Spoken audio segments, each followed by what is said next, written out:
My land was on top of a formation called the Marcellus Shale, and that was the Saudi Arabia of natural gas. I could lease my land to this company. Could it be that easy? Everywhere I went, it was the same story. Water trouble. We never had a problem with the water. After they drilled, the water was bad.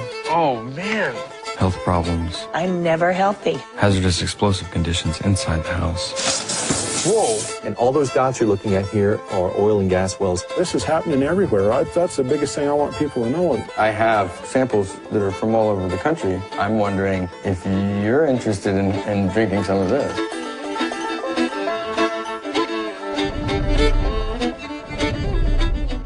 Do you know what makes a human being decent? Fear. And therein lies the problem.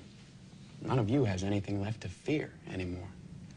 You rest comfortably in seats of inscrutable power, hiding behind your false idol, far from judgment, lives shrouded in secrecy, even from one another. But not from God. During World War II, the Vatican was criticized for supporting Hitler and his Nazi regime. To this day, the Vatican is still under investigation for plundering Nazi gold from the Swiss bank accounts of Jewish Holocaust victims. Over the past 5 decades, more than 1,500 priests and bishops have been identified in the sexual assault of tens of thousands of boys and girls in their trusting congregations and orphanages. Why is this filthy rich institution preaching spiritual values of poverty and chastity while cardinals, bishops, and priests cover up their crimes of sexual abuse? Why has the church fought and resisted the compensation claims of their sexually, emotionally, and spiritually traumatized victims?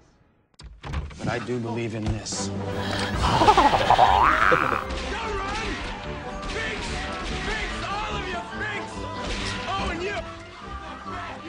do believe in this.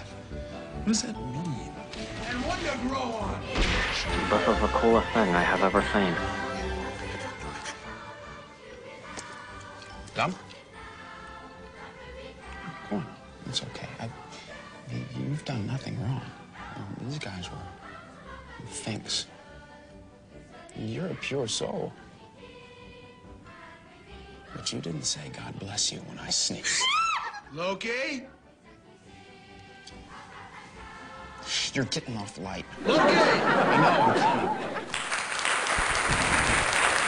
Like Vatican City, London's inner city is also a privately owned corporation or city-state, located right smack in the heart of Greater London.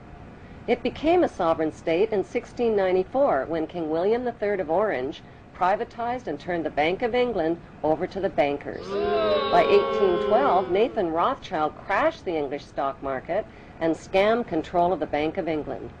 Today, the city-state of London is the world's financial power center and the wealthiest square mile on the face of the earth.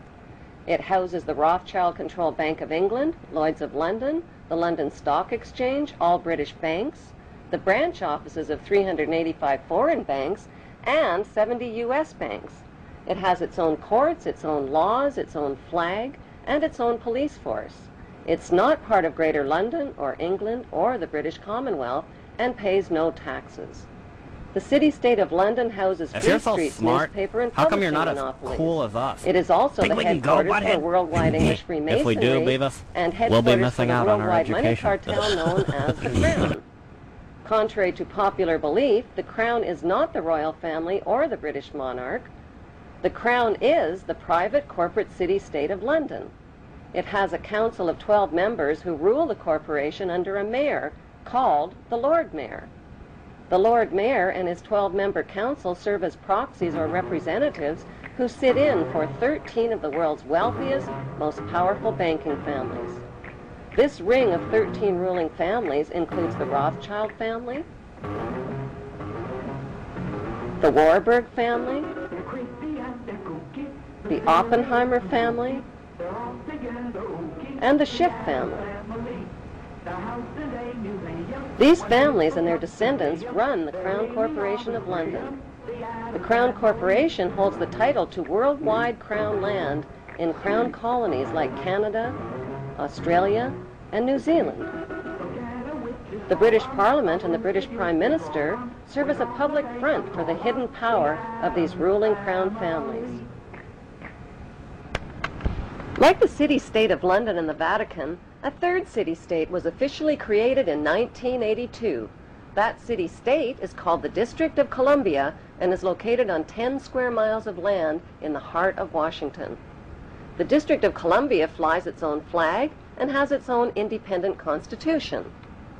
Although geographically separate, the city-states of London, the Vatican, and the District of Columbia are one interlocking empire called Empire of the City. The flag of Washington's District of Columbia has 3 red stars, one for each city-state in the 3-city empire. This corporate empire of 3 city-states controls the world economically through London's inner city, militarily through the District of Columbia, and spiritually through the Vatican. The Constitution for the District of Columbia operates under a tyrannical Roman law known as Lex Fori, which bears no resemblance to the U.S. Constitution. When Congress passed the Act of 1871, it created a separate corporate government for the District of Columbia. This treasonous act allowed the District of Columbia to operate as a corporation outside the original Constitution of the United States and outside of the best interests of American citizens. A sobering study of the signed treaties and charters between Britain and the United States exposes a shocking truth. The United States has always been, and still is, a British Crown colony. King James I was famous not for just changing the Bible into the King James Version, but for signing the First Charter of Virginia in 1606. That charter granted America's British forefathers a license to settle and colonize America. The charter also guaranteed that future kings and queens of England would have sovereign authority over all the citizens and colonized land in America stolen from the Indians. After America declared its independence from Great Britain, the Treaty of 1783 was signed. That treaty specifically identifies the King of England as the Prince of the United States and contradicts the belief that America won the War of Independence. Although King George III of England gave up most of his claims over his American colonies, he kept his right to continue receiving payment for his business venture of colonizing America. If America had really won the War of Independence, they would never have agreed to pay debts and reparations to the King of England. When Congress passed the 13th Amendment to the Constitution, the U.S. President was made subservient to the King of England. The 13th Amendment is called the Title of Nobility Amendment and forbids U.S. presidents and their officials from using royal titles like king or prince or baron. For some mysterious reason, the 13th Amendment, which was ratified in 1810, no longer appears on current copies of the Constitution.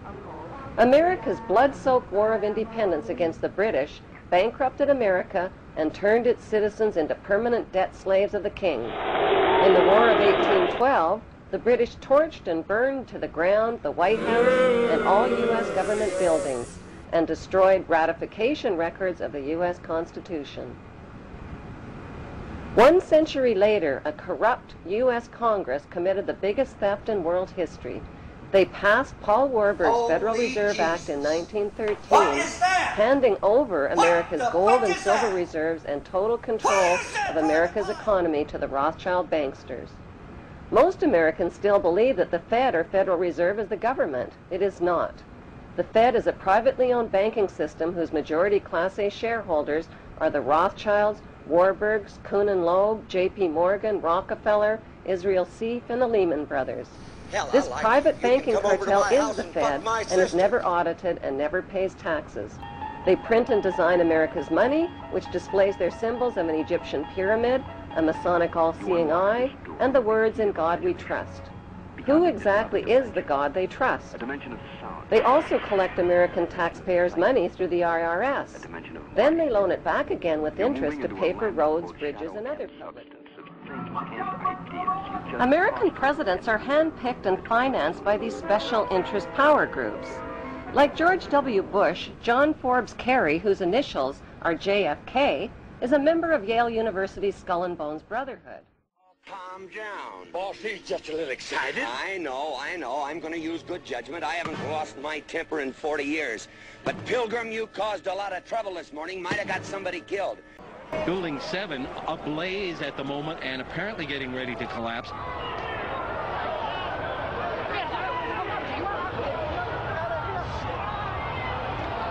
And somebody ought to belt you in the mouth. But I won't. I won't. The hell I won't. The hell I won't. The hell I won't.